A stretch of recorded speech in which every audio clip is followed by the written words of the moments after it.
Bagaimana cara melawan hawa nafsu yang selalu berbisik untuk ngajak pacaran?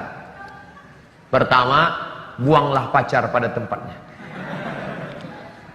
Ganti nomor, buang FB, putuskan.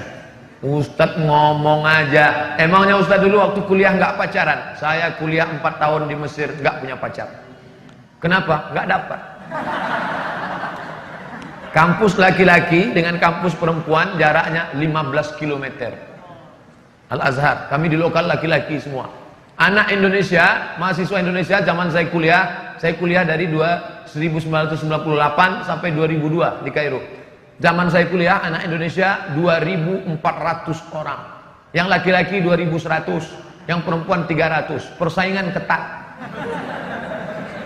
Saya diuntungkan oleh keadaan. Oleh sebab itu mahasiswa-mahasiswa saya sadar kalian zaman sekalian sekarang sulit. Dulu zaman kami kenalan sama perempuan susah. Zaman sekarang tinggal ketik namanya langsung dapat, say hello, makan bakso 2 kali selesai.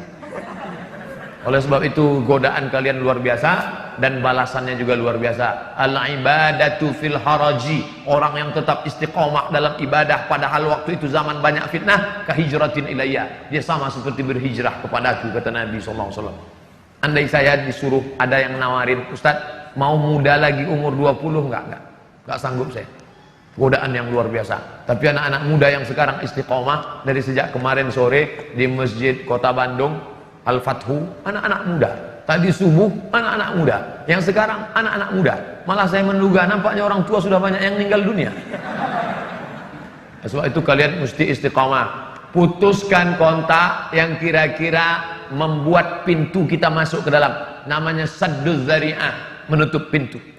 Duduk berdua di tengah taman orang banyak, itu enggak haram. Duduk kita satu kursi berdua. Orang ramai di tengah taman, enggak berdosa. Tapi menurut sadduz zari'ah haram.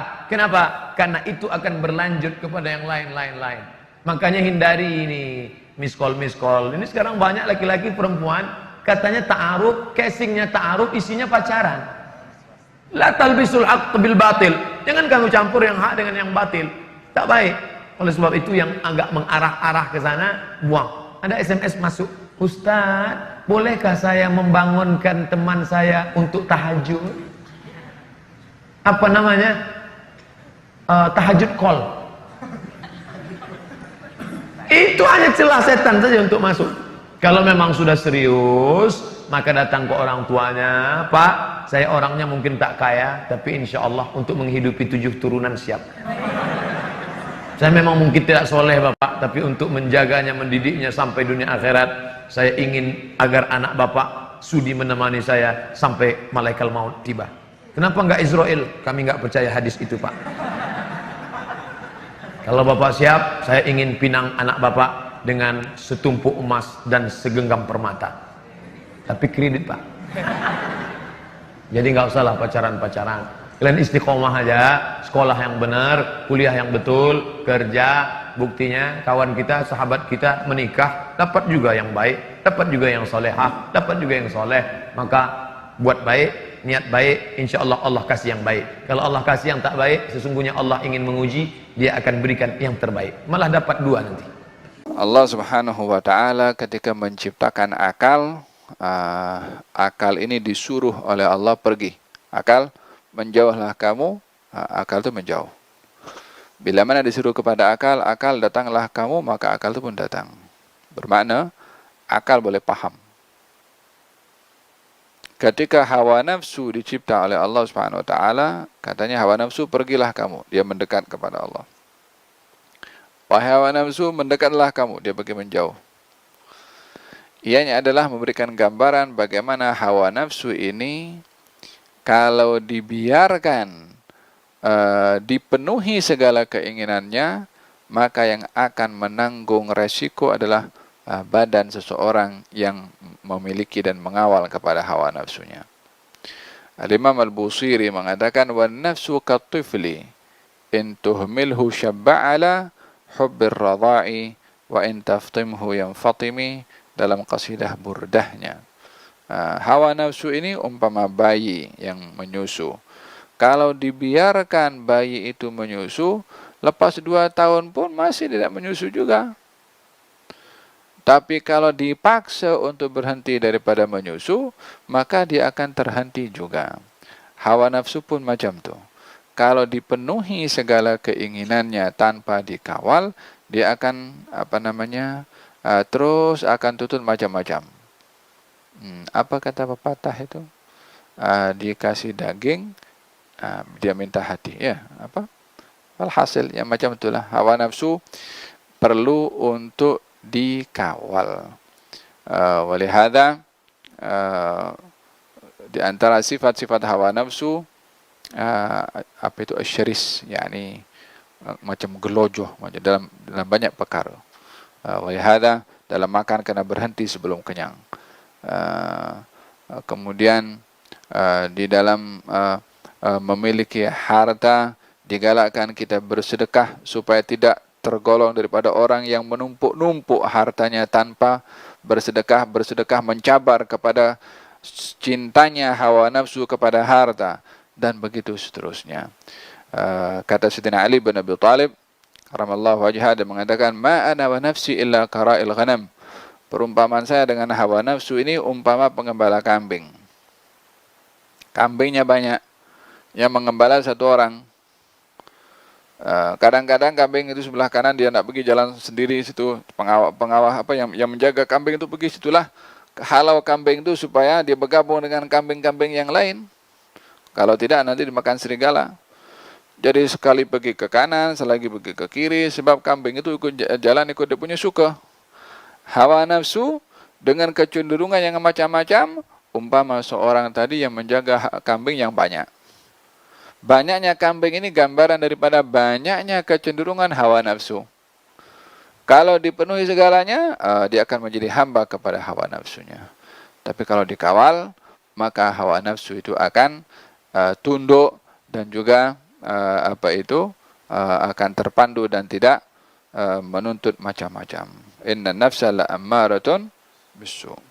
Moga-moga Allah Subhanahu wa taala lindungi kita semua dapat mengawal menjaga hawa nafsunya di tempat-tempat yang baik insyaallah, sehingga tergolong daripada golongan orang yang memiliki jiwa hawa nafsu yang tenang dan juga yang baik, sehingga dapat disuruh nanti, ya ayyatuhan nafsul mutmainnah irji'i ila rabbiki radiyatan mardiyah fadkhuli fi ibadi wadkhuli jannati. Wa sallallahu ala sayyidina Muhammad. Bagaimana cara mendidik agar terhindar dari hawa nafsu dan syahwat yang selalu mengajak dalam keburukan, katanya Habib? Pertanyaan yang luar biasa, menunjukkan si penanya ada muraqabatullah, punya iman yang merasa dipantau dan dilihat oleh Allah Subhanahu wa taala, dan menginginkan menjadi orang yang diridhai oleh Allah Subhanahu wa taala. Ini sesuatu yang istimewa sekali. Hendaknya saudara kita bersyukur kepada Allah, Allah berikan nikmat ini. Untuk supaya kita selalu terhindar dalam kemaksiatan dan selalu di dalam ketaatan kepada Allah Subhanahu wa taala, cara yang sangat tepat dan sangat ampuh dengan menjaga mata dan telinga kita. Jaga mata Anda dari melihat yang haram, jaga telinga Anda dari mendengar yang haram, maka Anda insya Allah akan jauh dari kemaksiatan. Kebanyakan kemaksiatan itu disebabkan kurangnya menjaga mata dan telinga. Ketika seseorang menganggap kecil, menganggap remeh maksiat mata, sehingga dia melihat apapun yang ingin dia lihat dari televisi, YouTube, Facebook dan seterusnya. Mendengar, kurang menjaga pendengarannya sehingga dia mendengar apa yang mau dia dengar. Dari sinilah titik syaitan mengajak dia tahapan demi tahapan, satu langkah demi satu langkah untuk terjerumus dalam maksiat Allah Subhanahu wa taala. Itu jaga mata, jaga telinga, insya Allah Anda akan selamat.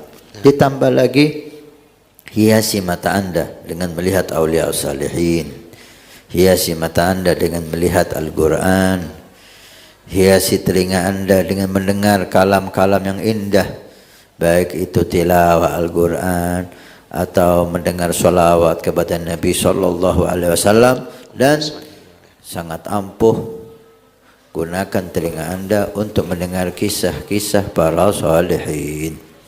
Kisah-kisah salihin ini adalah sabunul qulub, kata Habib Ahmad bin Hasan Al-Attas, sabunnya penyakit dan kotoran hati.